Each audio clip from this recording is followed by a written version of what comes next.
एकदा सिद्ध झालं, संपूर्ण राज्य सरकारची यंत्रणा 3 पक्ष एकत्र लावून सुद्धा माननीय देवेंद्र फडणवीसांवर चिकटणारा सोरा लागू शकेल असा आरोपही ते खोदून करू शकले नाहीत। हो, हे खरंय, मुन्ना यादव, हाजी अराफत, हाजी हैदर हे तिघेही पक्षाचे कार्यकर्ते आहेत। त्यांना विविध बोर्डावर अध्यक्ष म्हणून बसवलं होतं। यापैकी हाजी अराफत आणि हाजी हैदर यांच्यावर एकही गुन्हा नाही। त्यांची पूर्णपणे चौकशी केल्यानंतरच त्यांच्या नेमणुका कायदेशीर झाल्या होत्या। मुन्ना यादव यांच्यावर एक आरोप आहे, त्याचं स्पष्टीकरण स्वतः मुन्ना यादव करतील। मला माहिती असली तरी यामध्ये राष्ट्रवादी काँग्रेसचं जे कनेक्शन आहे ते स्वतः मुन्ना यादव हे स्वतःच सांगतील, काही वेळात तुमच्या समोर ते येईल। हे सगळं सोडू द्या। गेले 2 वर्ष तर नवाब मलिक साहेब तुमचं सरकार आहे, विशेषतः तुमच्या पक्षाच्या नेत्यांकडे गृहमंत्रीपद आहे। आज ज्यांच्यावर तुम्ही गंभीर आरोप करताय त्या हाजी अराफत आणि हाजी हैदर यांच्यावर गेल्या 2 वर्षात एक साधा अदाखलपात्र गुन्हा नोंद म्हणजे नॉन कॉग्नायझेबल NC सुद्धा नोंद करू शकला नाही। असतील तर काही आंदोलनाची कशीच असतील, आणि म्हणून गुन्हेगारांना राजाश्रय हा धंदा तुमचा। या कुठलाही गैरकारभार देवेंद्र फडणवीसांच्या कारोबार चल रहा है वो ज्या पद्धतीने आरोप केला त्यातलं सत्य तर हे आहे, जिस तरीके से इन्होंने जो आरोप लगाए हैं, कोटी वगैरे फिगर त्यांनी सांगितली, त्यात जो पकडला गेलेला 14 करोड़ की बात कर रहे हैं, त्यांनी सांगितल्याप्रमाणे इम्रान आलम शेख और जो इमरान आलम शेख का नाम लिया गया है इस मामले में, भाऊ होता, तो तर काँग्रेसचा तत्कालीन सचिव होता। वो तभी कांग्रेस का जो है सचिव था उस समय में। अटक झाला तेव्हा तो काँग्रेसचा सचिव, आणि जब अरेस्ट किया गया तब वो कांग्रेस के हेड थे। त्यावेळेला तो राष्ट्रवादी काँग्रेसचा कार्यकर्ता आहे। और जो दूसरा बताया जा रहा है वो एनसीपी का कार्यकर्ता है। हाजी हैदर हे स्वतः सुद्धा प्रेस कॉन्फ्रेंस घेणार आहेत। हाजी हैदर जो है खुद प्रेस कॉन्फ्रेंस लेने वाले हैं। मुंबईतल्या कुठल्याही भागामध्ये त्यांनी गुन्हा केल्याची नोंदही नाही। और ये जो गुना दाखल हुआ था वो DRI में जो हुआ था, फसवण्याचा, अडकवण्याचा, लटकवण्याचा जो राष्ट्रवादी काँग्रेसचा धंदा आहे, राष्ट्रवादी कांग्रेस यानी कि एनसीपी जो है वो लोगों को फंसाने का काम कर रही है। साहेबांनी केला। आता रियाज भाटीचा उल्लेख त्यांनी केला। अब जो रियाज भाटी के बारे में उन्होंने बात की है, करू इच्छितो, मैं क्लैरिफाई करना चाहता हूँ, पंतप्रधान कार्यक्रम जो PM का जो कार्यक्रम हुआ था यांचा काहीही संबंध संपर्क नाही, उसमें उनका कोई कनेक्शन या कोई संपर्क नहीं आया था। संबंध प्रस्थापित करायचे असतील, अगर कोई लिंक एस्टैब्लिश करना है आता हे फोटो सगळे काय दाखवायचे? तो ये सब फोटो क्यों दिखा रहे हैं? हा फोटो कोणाबरोबर आहे? आशीष शेलार जो कुछ पिक्चर्स दिखा रहे हैं अब। हा फोटो कोणाबरोबर आहे? हा फोटो कोणाबरोबर आहे? त्या पलीकडे हा रियाज भाटीचा फोटो कोणाबरोबर आहे? रियाज भाटी के फोटोज कुछ लोगों के साथ है। हा रियाज भाटीचा फोटो कोणाबरोबर आहे?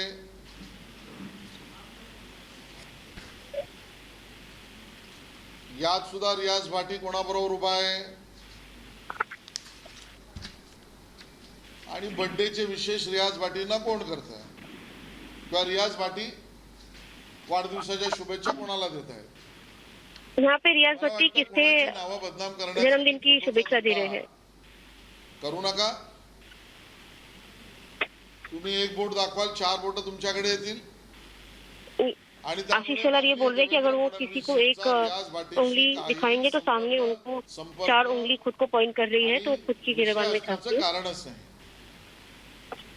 किंबहुना क्रिकेटच्या राजकारणात त्याला राजाश्रय कोणी दिलं हे जगजाहीर आहे, पण कुठल्याही मोठ्या नेत्याचं नाव घेऊन सेन्सेशन आणि आरोप करणे ही आमची प्रथा परंपरा नाही, त्यामुळे आम्ही ते करणार नाही.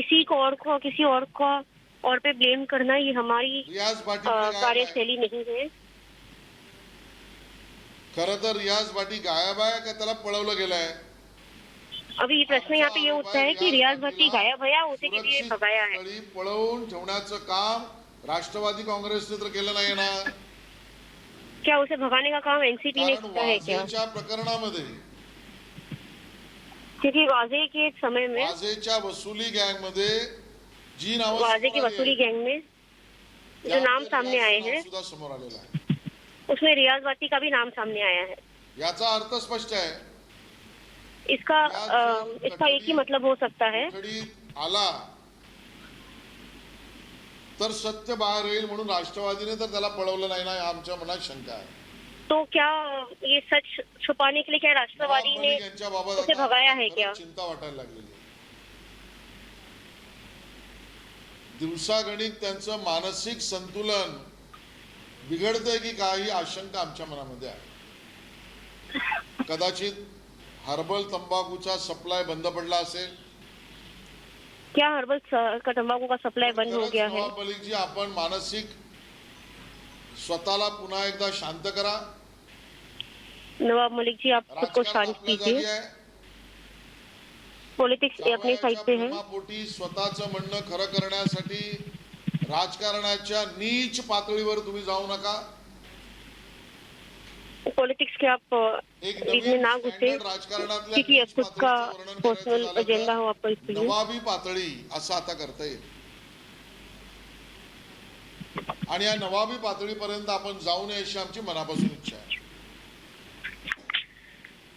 खऱ्या अर्थानं जी नावं समोर आणली जात आहेत आज, काल आणि अगोदर सुद्धा, ते बघितल्यावर एका प्रश्नाचं उत्तर नवाब मलिक साहेबांना द्यावंच लागेल. आणि म्हणून आमचा आरोप आहे, प्रश्न आहे की राज्यातील अल्पसंख्याक नेतृत्व, कार्यकर्ते, समाजातली लोक यांना नेस्तनाभूत करण्याचं काम नवाब मलिक साहेब आपल्याकडून होतंय का? नवाब मलिक जो है अपने मुंबई आणि महाराष्ट्रातील अल्पसंख्याक नावं वेचून वेचून त्यांची बदनामी करून त्यांना नेस्तनाभूत करावं. नवाब मलिक जो है वो प्रॉपर्टीज बेच के बाकी लोग की बदनामी कर रहे हैं. अडचणीत आला. आता शाहरुख खान अडचणीत येतो. आर्यन खान जो है वो आपके कारण प्रॉब्लम में आया है. शाहरुख खानला अडचणीत आणण्याचं काम ही नवाब मलिकच करतायत. शाहरुख खान को भी काल दिक्कत परवा त्यांनी नवाब प्रेस मलिक के घेऊन कारण हुई है. मुंबईचे पालकमंत्री, राज्याचे सन्माननीय मंत्री असलम शेख यांचं नाव घसेटून आणलं. असलम शेख जो है, जो मुंबई के पालक मंत्री है, उनका नाम भी है जो नवाब मलिक ने ही बीच में लाया था. हाजी अराफत असो, हाजी हैदर असो, या विरोध पक्ष में जो हाजी अरफात है या हाजी हैदर है, बदनाम करण्याचं काम करतायत. आणि ज्या उन्हें भी बदनाम करने का काम नवाब मलिक कर रहे हैं. त्या 2 SIT नंतर अजून एका अल्पसंख्याक मुंबईतल्या नेत्याचं नाव आणण्यासाठीच हा सगळा प्रकार नवाब मलिक करतायत हे स्पष्ट होईल. आणि त्यामुळे हा शुद्ध कट आहे. नवाब मलिक साहेबांनी त्याचं उत्तर द्यावं. नवाब मलिक को ये जवाब देना चाहिए समाजाने त्याचा कॉग्नायझन्स घ्यावा. और ये जो माइनॉरिटी कमीशन है उसे इसका कॉग्निसेंस लेना चाहिए. सरकारमधल्या लोकांचं आहे की नाही, या अन्य 2 पक्षांनी स्पष्ट करावं. आज तर अजून एक हास्यास्पद विधान त्यांनी केलं. भ्रष्टाचाराची नवीन व्याख्या माननीय नवाब मलिक साहेबांनी. भ्रष्टाचार की जो है एक नया नाम है नवाब मलिक। पीबी सावंत यांच्या रिपोर्टने, जस्टिस पीबी सावंत यांनी जस्टिस पीवी सावंत का जो रिपोर्ट है राज्य सरकारला दिला, तो राज्य सरकारने ऍक्सेप्ट केला, मंजूर केला। वो सरकार को दिया, महाराष्ट्र गवर्नमेंट को दिया और उन्होंने ये एक्सेप्ट किया है। ते नवाब मलिक भ्रष्टाचाराची नवीन व्याख्या करताय। नवाब मलिक जो है भ्रष्टाचार के एक नया नाम दे रहे हैं। Commission and act of omission both amounts to corruption. देणारा आणि घेणारा जो देता है वो भी करप्ट है और जो लेता है वो भी करप्ट है। त्यालाच भ्रष्टाचार म्हणतात। कायद्यात सुस्पष्ट आहे। नवाब मलिक साहेबांनी स्वतःच्या वरिष्ठांपासून स्वतःला वाचवण्यासाठी आज एक नवीनच व्याख्या घोषित केली। नवाब मलिक ये जो कर रहे हैं वो खुद को अपने जो पार्टी के लीडर्स हैं उनसे बचाने के लिए ये कर रहे हैं। सांगणारे स्वतः नवाब मलिक साहेब, तुम्हाला जस्टिस पीबी सावंत राज्य सरकारने ज्याला मंजुरी दिली त्या अहवालानुसार तुम्हालाच भ्रष्ट घोषित केलेला आहे। जस्टिस पीवी सावंत कमेटी का जो रिपोर्ट है, कमीशन का जो रिपोर्ट है, उसमें आपके ऊपर ही प्रश्न लगाए गए हैं। पुन्हा येऊन आमचा सवाल तोच आहे। मैं फिर से एक ही सवाल करना चाहता हूँ, ये जो शाह वली खान है, बॉम्बस्फोटातील प्रमुख आरोपी नहीं, शिक्षा पात्र गुनेगार, उसमें उसका रोल जो है 1993 ब्लास्ट का जो मेन अक्यूज है टाइगर मेमन, जिससे ब्लास्ट हुआ था बॉम्बे स्टॉक एक्सचेंज। रेकी करून बॉम्ब कुठे ठेवायचा, शाह वली खान ने रेकी करके बॉम्ब कहाँ रखना था वो निर्णय लिया था। ट्रेनिंग, स्वतः आरडीएक्स गाडीत भरण्याचं पाप, गुन्हा खुद आरडीएक्स को बॉम्ब में भरने, न्यायालयाने ज्याची जन्मठेप गाड़ी में भरने के लिए उन्होंने कार्य किया था। त्या अर्थाने पुन्हा एकदा मान्य आणि सिद्ध केली, तो सरदार शाह वली खान 93 पासून आतापर्यंत जेलमध्ये आहे। और शाह वली खान 1993 से लेकर आज तक अभी भी जेल में है। जो उससे नवाब मलिक क्या कहना चाहेंगे? जेल मध्ये आहे 2021 पर्यंत। त्याच्याशी 2005 मध्ये तुम्ही व्यवहार कसा केला? उससे आपने 2005 में परवानगी घेऊन गेला, जो ट्रांजैक्शन थे वो कैसे किए, जबकि वो 1993 से अब तक जेल में है। विशेष परवानगीतनं तुम्ही बाहेर काढलं? क्या आपको स्पेशल परमिशन मिला गया था जेल से? मिसेस प्लंबर आणि अजून त्या एक महिला आहेत मालकीन, त्यांची भेट जेलमध्ये तुम्ही करून दिली? क्या आपने दो लोगों की मुलाकात भेट करून दिली? शाह वली खान से जेल में करवाई थी? जो आरोपी 93 पासून जेलमध्ये आहे त्याच्याशी, ये जो आरोपी है वो 93 से जेल में है। तुम्ही हा नवीन प्रकारचा व्यवहार कसा केला? ये ट्रांजैक्शन जेल में होने के बावजूद कैसे किए गए थे? हात मिळवणी करण्यासाठी तुमचं मास्टरमाइंड दुसरं कोणी होतं का? या जागी इसका मास्टरमाइंड कौन था ये पूरी ट्रांजैक्शन का? जेलमध्ये आहे, त्याचं नाव कसं चढलं? ते चढवण्यामध्ये तत्कालीन काँग्रेस आणि राष्ट्रवादी काँग्रेसच्या सरकारमधल्या मंत्र्यांचा हात होता का? जी मालमत्ता खऱ्या अर्थाने ताडातील गुन्हेगार म्हणून सरकारकडे जप्त व्हायला पाहिजे होती, ती तुमच्याकडे वळवण्यात तुम्हाला यश कसं आलं?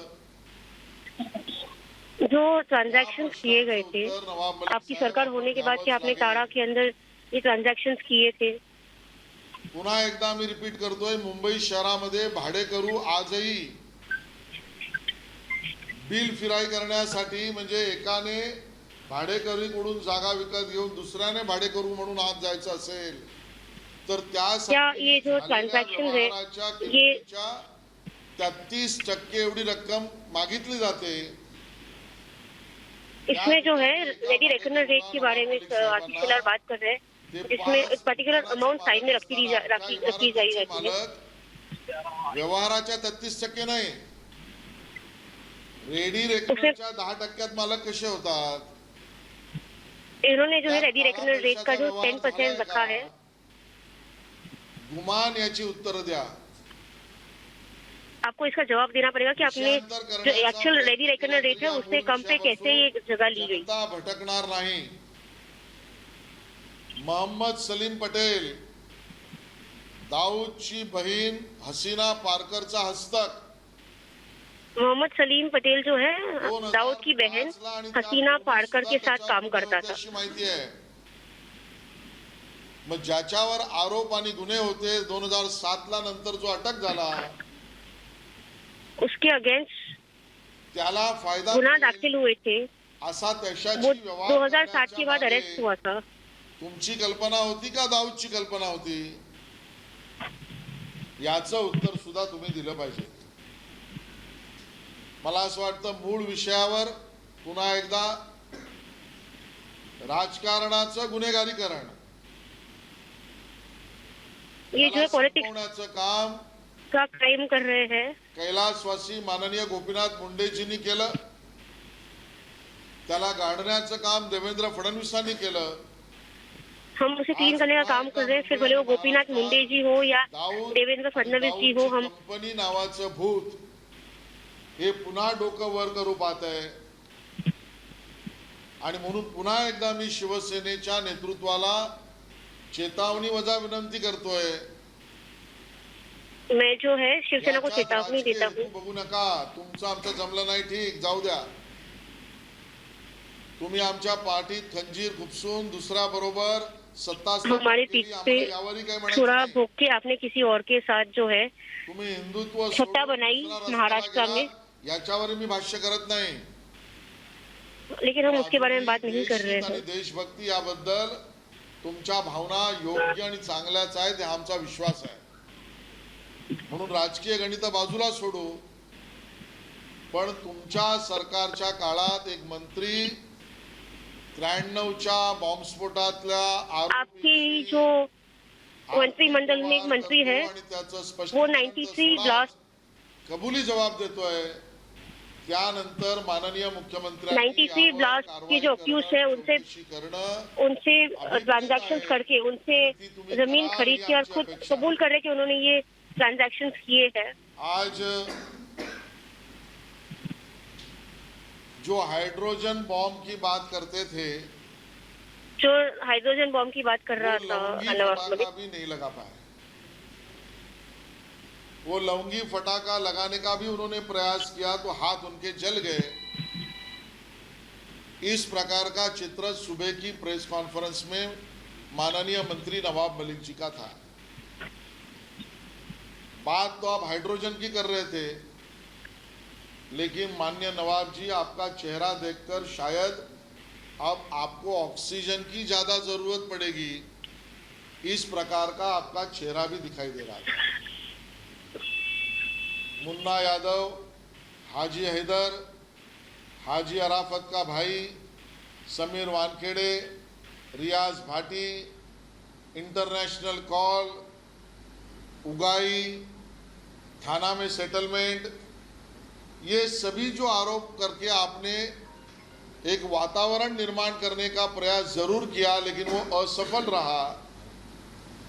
क्योंकि इन सभी चीजों का और माननीय देवेंद्र फडणवीस जी का कोई भी संबंध आप ना दिखा पाए, ना उसका पुरावा दे पाए, ना उसका कोई संबंध है. जिस प्रकार के आरोप आपने किए, जिन व्यक्तियों का नाम आपने लिया, जिन घटनाओं के प्रति आपने इंगित किया,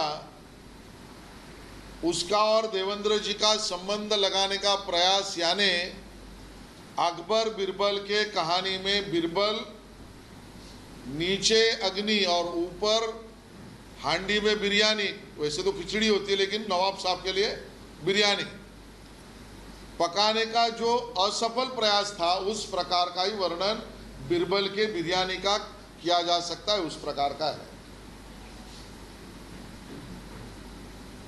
हाजी हैदर, हाजी अराफत और मुन्ना यादव, हाँ ये हमारे कार्यकर्ता है. इनको अलग अलग बोर्ड का चेयरमैनशिप मिला, उसके पहले की सभी कानूनन प्रक्रिया पूरा करके मिला। हाजी हैदर और हाजी अराफत पर कोई गंभीर गुनाह भी नहीं है,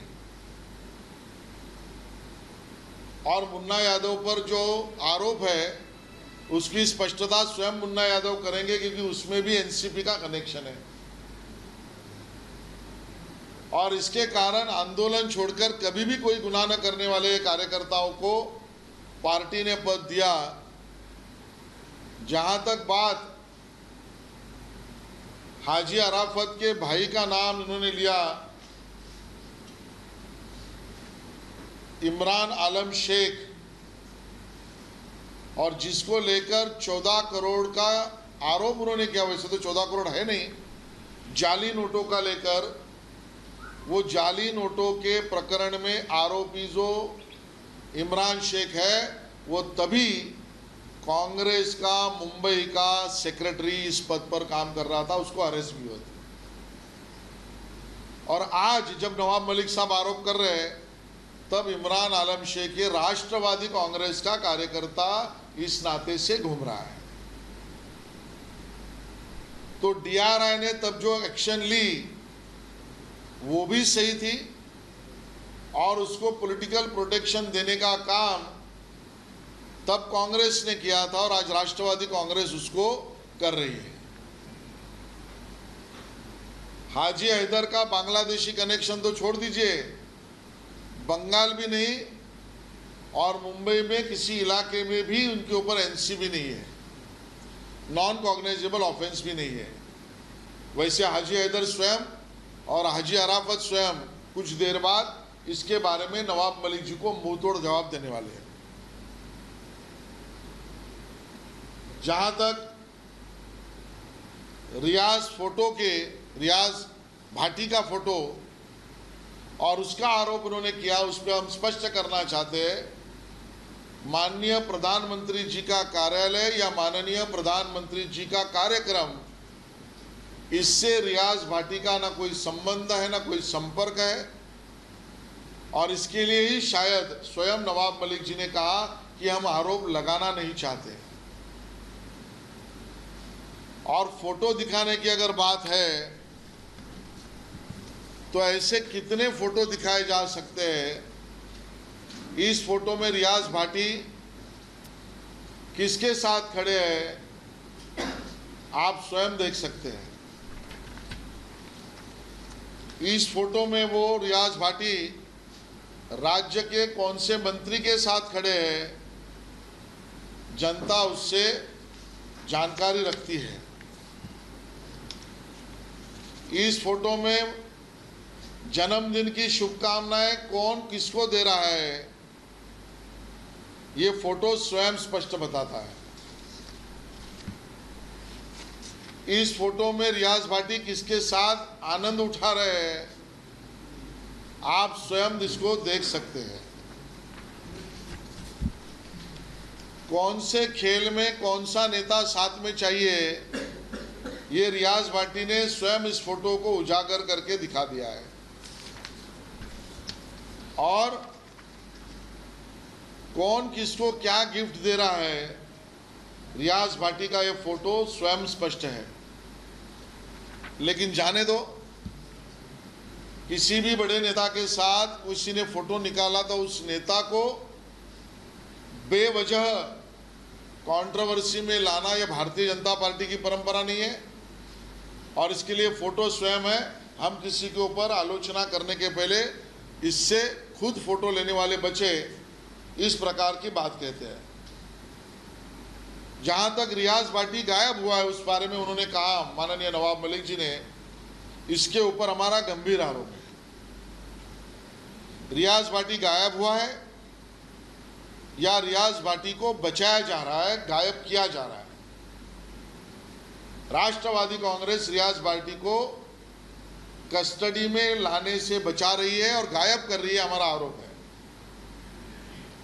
क्योंकि जो बातें सामने आई है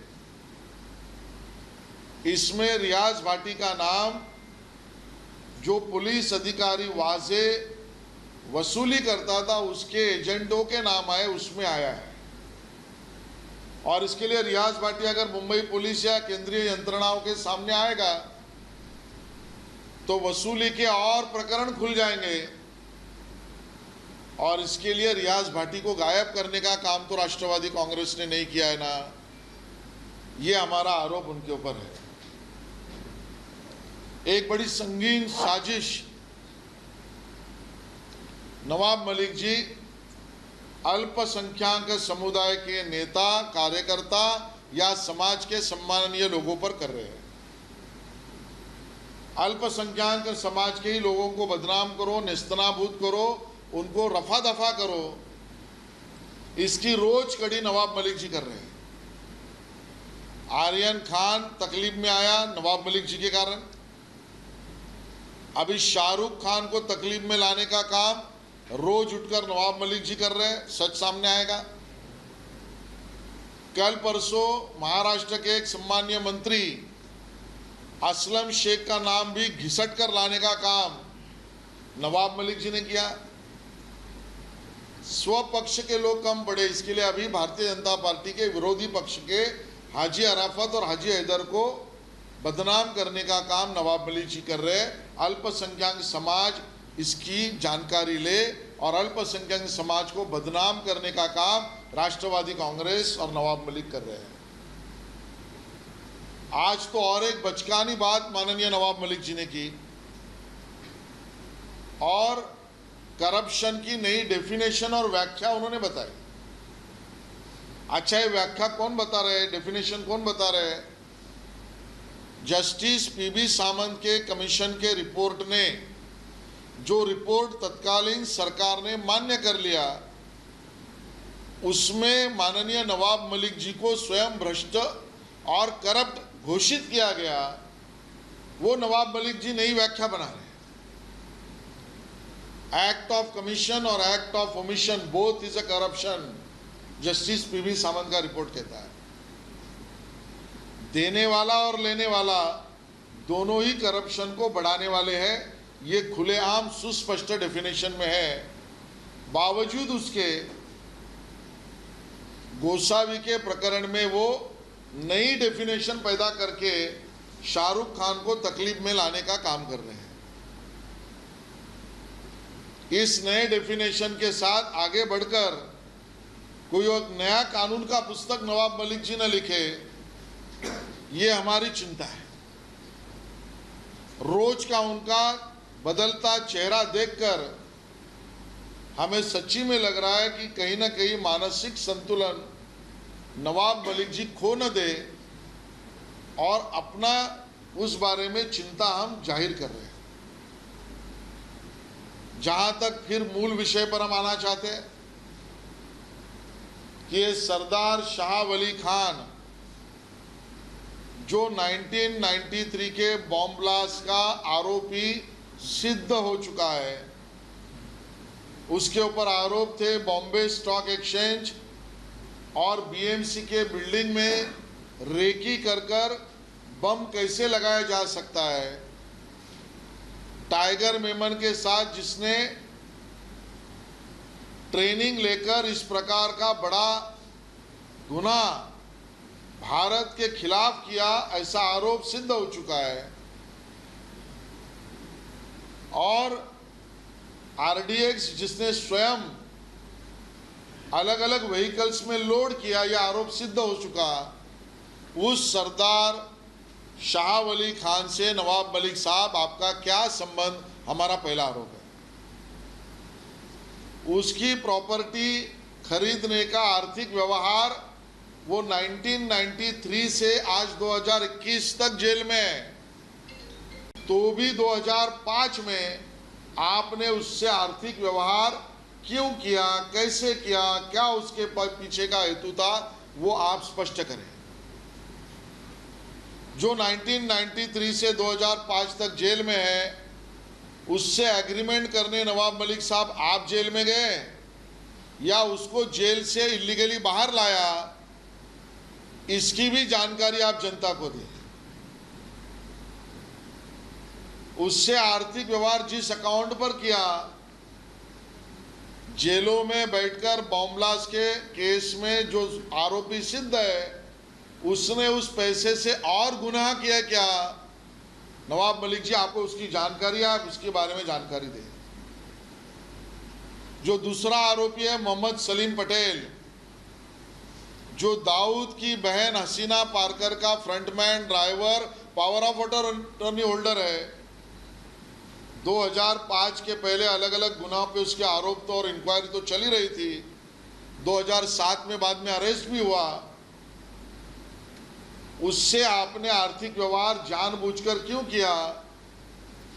सलीम पटेल आपको पहले से जानता था क्या? और जो पैसा आपने सलीम पटेल को दिया, उसमें ब्लैक मनी का भी एक्सचेंज हुआ है क्या? आरोपों का जवाब नवाब मलिक जी आपको देना पड़ेगा। आगे चलकर उसी ब्लैक मनी से जो मोहम्मद सलीम पटेल या सरदार शाह वली खान, इनसे शायद आपने किया, और वही पैसा और आगे चलकर जो अलग अलग बॉम्ब ब्लास्ट हुए उसमें तो यूज नहीं हुआ ना? सवाल का जवाब आपको उससे देना पड़ेगा। इस प्रकार से सरदार शाह वली खान जो वॉचमैन था, उसने 7/12 पर नाम लाया, ओनरशिप का डॉक्यूमेंट पैदा किया जेल में रहकर। उसके लिए तत्कालीन कांग्रेस और राष्ट्रवादी कांग्रेस के सरकार ने या उनके मंत्रियों ने सरदार शाह वली को मदद की थी क्या? उसका उत्तर भी नवाब मलिक जी आपको देना पड़ेगा। और इसके लिए मामला संगीन है, गहरा है। इस मामले से नवाब मलिक आप खुद को बचा नहीं सकते। आपने स्वयं कल भी और आज भी कबूल कबूल कबूल ये कहकर कबूलीनामा दिया है। अब हमारी विनती वापिस महाराष्ट्र के मुख्यमंत्री शिवसेना के सुप्रीमो से है, ठीक है, आपका और हमारा नहीं जमा, छोड़ दो। ये बात भी सच है कि आपने हमसे धोखा कर कर दूसरे के साथ सरकार बनाई। आज वो विषय हम छोड़ देते हैं। शिवसेना ने हिंदुत्व को छोड़ दिया, आज उसके ऊपर टिप्पणी नहीं करते हैं। लेकिन हमें मानते हैं आज भी आप देशभक्तों की टोली है। राजनीतिक हमारा नहीं जमेगा, बाजू में रख दो। लेकिन फिर एक बार मुंबई और महाराष्ट्र में दाऊद और दाऊद की गैंग को प्रोटेक्शन देने वाले सरेआम बोल रहे हैं और फिर एक बार अपना सर उठाने का प्रयास कर रहे हैं। मुंबई और महाराष्ट्र के हित के लिए तो अब नवाब मलिक जी के प्रकरण में एफआईआर दाखिल करके इंक्वायरी करना आपका काम बनता है।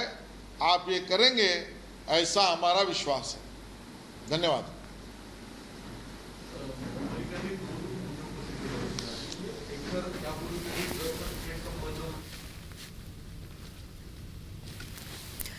तो बीजेपी नेता आशीष सेलार को आप सुन रहे थे, जो आरोप नवाब मलिक की तरफ से लगाए गए, जिस हाइड्रोजन बम का जिक्र लगातार नवाब मलिक की तरफ से किया जाता। आज 10 बजे उनकी तरफ से प्रेस कॉन्फ्रेंस की गई। देवेंद्र फडणवीस और भारतीय जनता ती काही नवाबी पोलिसांनी कारवाई केलेली नाही, त्यामुळे मामला दडपण्याचा प्रश्नच नाही। उलट त्यानंतर NIAला ती इन्क्वायरी दिली आणि म्हणून ड्रग्सच्या मुळाशी जाण्याची लढाई ही भाजपची। Drug peddler, drug supplier, drug consumer, drug व्यावसायिक यांना प्रोटेक्ट करून भूमिका मांडण्याची भूमिका नवाब मलिकांची। राहता राहिला नोटबंदीच्या काळात चुकीच्या जाली नोटांचं प्रकरण। ऑक्टोबर 2017 मध्ये सुद्धा मुंबईत कारवाई केली DRIने।